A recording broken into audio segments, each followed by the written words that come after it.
వందే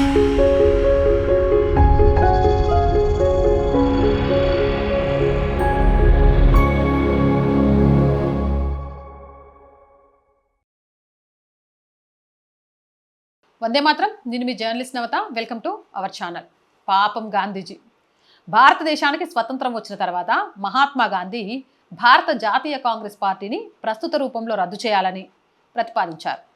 ఆయన హత్యకు గురవ్వడానికి ఒక రోజు ముందు అంటే 1948 జనవరి 29న కాంగ్రెస్ పార్టీ కోసం ఒక ముసాయిదా రాజ్యాంగాన్ని సిద్ధం చేశారు. దీనినే గాంధీజీ చివరి విల్లు మరియు మరణ శాసనం అని కూడా పిలుస్తారు. గాంధీజీ అలా ఎందుకు చెప్పారో, దానికి గల ముఖ్య కారణాలు మరియు ఆయన ప్రణాళిక ఏంటో చెప్తా. కాంగ్రెస్ లక్ష్యం నెరవేరింది. బ్రిటిష్ పాలన నుంచి భారతదేశానికి స్వతంత్రం తీసుకురావడమే ఒక ప్రత్యేక వాహనంగా భారత జాతీయ కాంగ్రెస్ ఏర్పడింది. 1947 ఆగస్టు 15తో ఆ రాజకీయ లక్ష్యం పూర్తయింది. కాబట్టి ఆ రూపంలో దానికి ఇక పని లేదని గాంధీజీ భావించారు. కాంగ్రెస్ని పూర్తిగా తుడిచిపెట్టేయడం ఆయన ఉద్దేశం కాదు. దానిని ఒక రాజకీయ పార్టీగా కాకుండా సామాజిక సేవా సంస్థగా మార్చాలని ఆయన కోరుకున్నారు.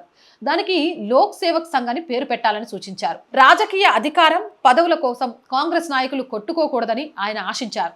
రాజకీయాల కంటే దేశ పునర్నిర్మాణం ముఖ్యమని నమ్మారు. గాంధీజీ ఆలోచన ప్రకారం లోక్ సేవక్ సంఘ్ చేయాల్సిన పనులు భారతదేశంలోని గ్రామాలను ఆర్థికంగా, సామాజికంగా అభివృద్ధి చేయడం, పేదరికం, నిరక్షరాస్యత, అంటరానితనం వంటి సామాజిక సమస్యలపై పోరాడటం, ప్రజలకు సేవ చేయడం, కేవలం ఓట్లు, సీట్లు, రాజకీయాలకు దూరంగా ఉండడం. కానీ చివరికి ఏమైంది?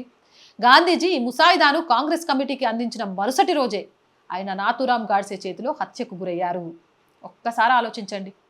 ఆయనకు తగిలిన 4వ బుల్లెట్ దేనికి కారణము అనేది, ఆ బుల్లెట్ ఎవరు వదిలారు అనేది. ఇంతకంటే నేనేం మాట్లాడాలి అనుకోవట్లేదు. Jai Hind, Jai Bharat. And more videos కోసం or group of channels, or voice, or political, or సంస్కృతి మూడింటిని వెంటనే సబ్స్క్రైబ్ చేయండి. అలా కంటెంట్ బాగుంది అనిపిస్తే లైక్ చేయండి, షేర్ చేయండి. మీ అభిప్రాయాన్ని కామెంట్ చేయండి. ఆర్థికంగా సపోర్ట్ చేయాలంటే స్క్రీన్ మీద గూగుల్ పే, ఫోన్పేతో పాటు అకౌంట్ డీటెయిల్స్ ఇచ్చాము. మీకు తోచిన సహాయాన్ని అందించండి. వ్యాపార ప్రకటనల కోసం 8328500576 నెంబర్ని సంప్రదించండి. జై హింద్, జై భారత్.